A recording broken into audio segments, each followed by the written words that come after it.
Daddy, there's a man out there on your lawn.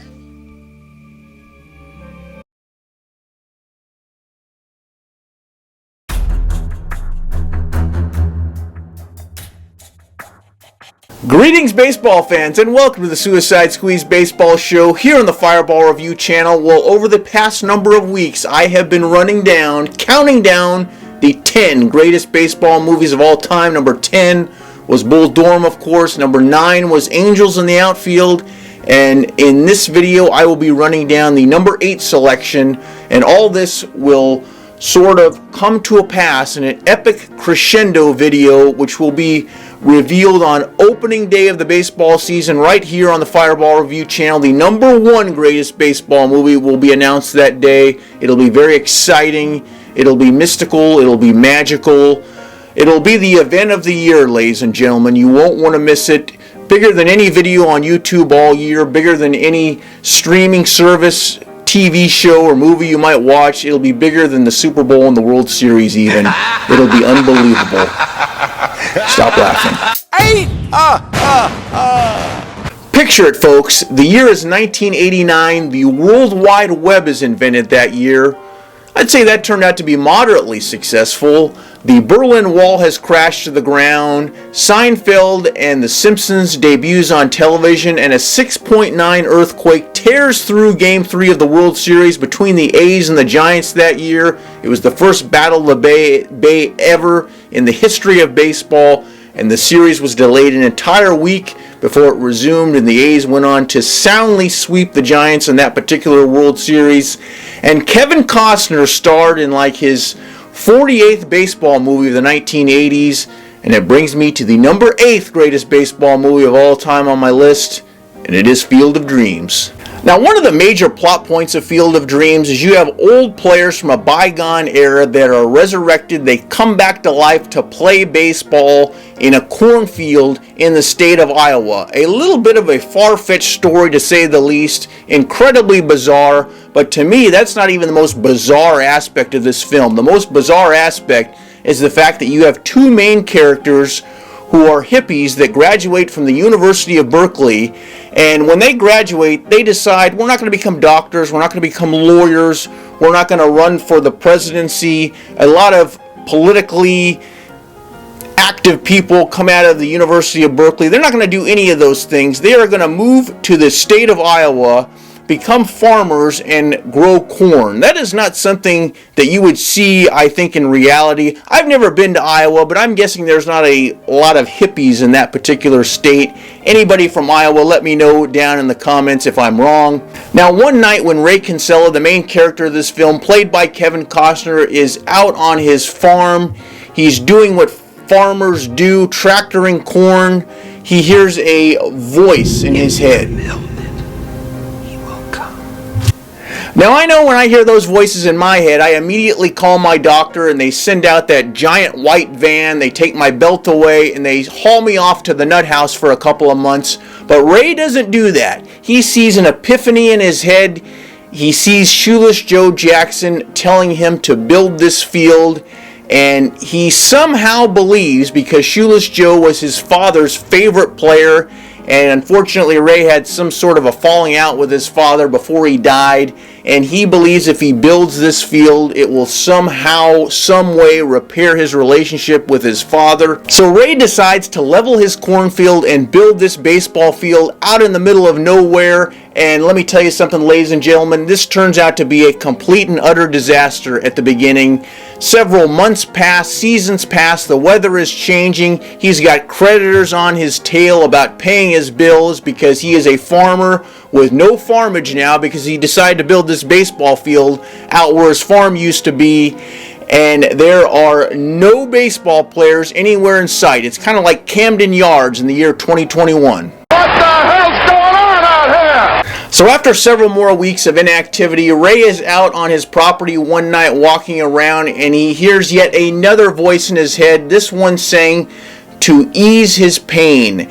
And he has another epiphany that he needs to seek out this author who he's always enjoyed his work greatly, by the name of Terrence Mann, who is now living in the state of Massachusetts. He tells his wife this Instead of telling Ray at this point to, hey bud, you better go seek out an attorney because I want a divorce, which is probably what most ladies would have done in that particular situation, she encourages him to drive to Massachusetts to meet Terrence Mann. Terrence Mann is played by James Earl Jones, who has pretty much the greatest voice in the history of the world. When we all die, I imagine God sounding like James Earl Jones.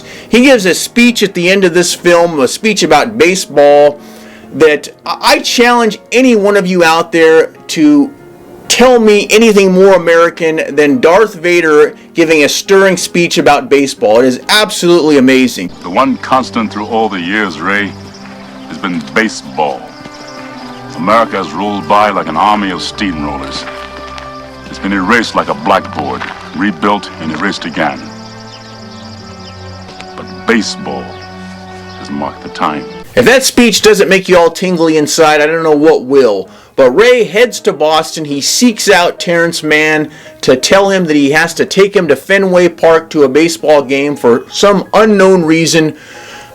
Terrence wants absolutely nothing to do with Raymond. He basically tells him to go away, and Ray essentially has to kidnap this man and take him to the ballpark. They both arrive at the ballpark and they see something on the Jumbotron that no one else in the park seems to see, telling them to seek out Moonlight Graham, who lives in Minnesota and who played a half of an inning way back in the 1940s, I want to say. And Moonlight Graham actually was a real ball player that played a half an inning. He never got an at-bat. He never got a put out or anything like that. He retired after that one appearance that he made long ago.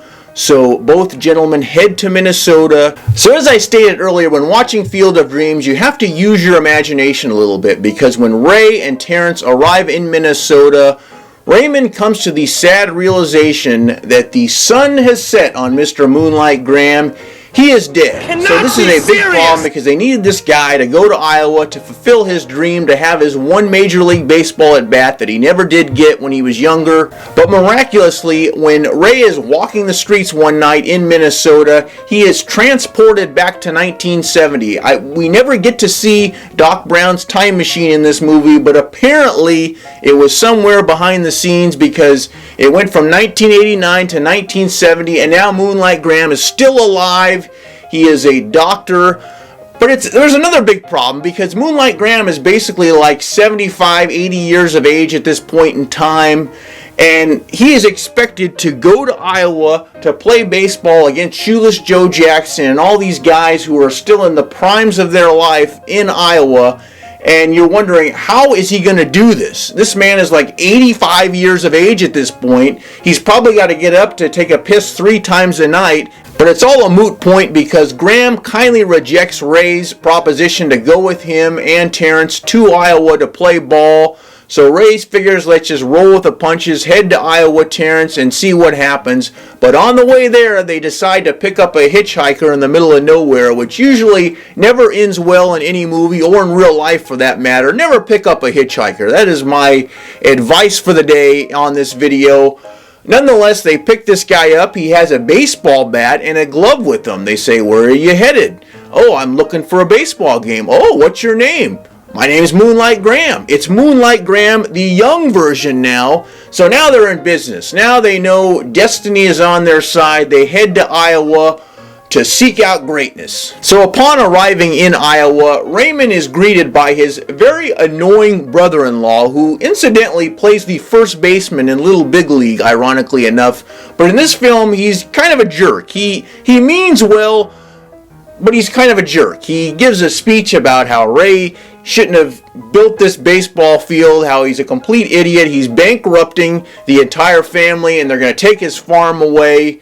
All true statements, but he could have been a little bit nicer about it. Now, I don't want to give away the ending to this movie, but one of the very interesting aspects of Field of Dreams is we know why Ray needed to build this field, what it meant for his business, what it meant for his family, what it meant for his relationship with his deceased father, that they have this epic crescendo moment at the end of the film. We know what Moonlight Graham's role was in this whole fiasco. He has an incredible moment when they get to the field that I won't give away. But we never figure out why Terrence Mann is at this field? What was his role in this whole thing? Maybe it was just to give that speech, but he just disappears into the cornfield with all the players. There's sort of a rumor that's persisted on the internet over the last 20 or 25 years that perhaps he was a ghost, but we never figure that out. It is never explained at the end of this film, and I find it a little disconcerting, quite frankly. Now, baseball fans absolutely ate up this movie. Back in 1989, you heard stories about sons taking their fathers to see this movie, and they were both sobbing, bawling their eyes out after leaving the theater. It was like ladies going to see Titanic when Leo dies at the end. It was very emotional for a lot of people. I enjoyed this movie thoroughly. It's not my favorite baseball movie, but hey, it's in the top 10. That's pretty damn good. But a lot of people have this number one. I don't feel that strongly about it. There's a lot of plot holes. Obviously, you have to use your imagination a lot in this film. I love the creativity of this film. It's very unique. I mean, it's not like a lot of other movies where the guy hits a walk-off home run to end the game. There's nothing wrong with that. I kind of prefer that style of movie personally, but it's unique. I mean, who wouldn't want to have a field you could go to watch dead baseball players, DiMaggio and Ruth and Ty Cobb? Who wouldn't want to see those guys from a bygone era? It would be really exciting, and it was a great idea for a movie. It's not my favorite baseball movie of all time, but it's damn good. I'm giving it 9 flaming Filet-O-Fishes out of a possible 10. Now for some fun facts about Field of Dreams. It is based on a book called Shoeless Joe. And speaking of Shoeless Joe Jackson, it is common knowledge in baseball circles that Shoeless Joe was a left-handed hitter, but Ray Liotta is a right-handed hitter in this film. The actor could not hit left-handed for his life. Don't feel bad about it, Ray. I couldn't bat left-handed myself when I played baseball. In fact, a lot of guys I played with said I couldn't bat from the right side either. So no worries, buddy. You're a rich Hollywood actor. So apparently during the Fenway Park scene, Matt Damon and Ben Affleck joined thousands of their fellow Bostonians as extras in that particular scene. Additionally, on August 12th of 2021, this year, when I'm filming this video, the Chicago White Sox and New York Yankees will play a real-life game that will count on that field in Iowa. It'll be very exciting. But now I want to hear from you folks. Is Field of Dreams your favorite movie? Do you hate the movie? Are you indifferent to the movie? Let me know down below. And have you been to the cornfield in Iowa? What was your experience like? Let me know down below in the comments. And as always, hit that dislike button if you didn't like this video. Otherwise, see you next time with the number 7 greatest baseball movie of all time. You don't want to miss it. I will be taking attendance. So long.